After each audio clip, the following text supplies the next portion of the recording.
4 tahun buron, KKB Maam Taplo pembunuh nakes di Kiwirok, Papua ditangkap. Satgas Operasi Damai Kartens menangkap anggota kelompok kriminal bersenjata, KBB, Maam Taplo pelaku pembunuhan tenaga kesehatan, nakes, di Kiwirok, Kabupaten Pegunungan Bintang, Papua.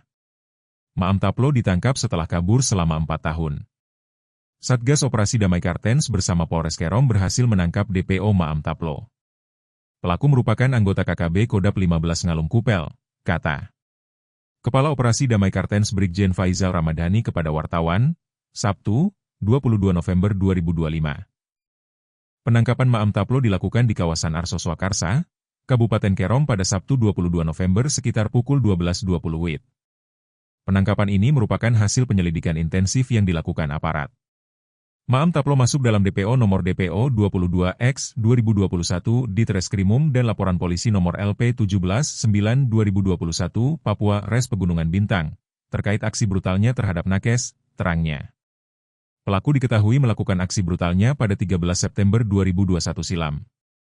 Tim berhasil mengamankan pelaku Maam Taplo di Arso Swakarsa, Kabupaten Kerom, tanpa perlawanan. Dari hasil penyelidikan awal, pelaku diketahui meninggalkan Kiwirok menuju Jayapura pada Agustus 2025 dengan dalih berobat ke RS Vanimo, Papua Nugini, menggunakan surat rujukan dari Puskesmas Kiwirok karena mengalami pembengkakan pada perut, bebernya. Setelah diamankan, pelaku Maam Taplo segera dibawa ke Polda Papua untuk menjalani pemeriksaan lanjutan oleh Direktorat Reserse Kriminal Umum. Maam Taplo diketahui terlibat langsung dalam sejumlah tindakan kekerasan dan penyerangan.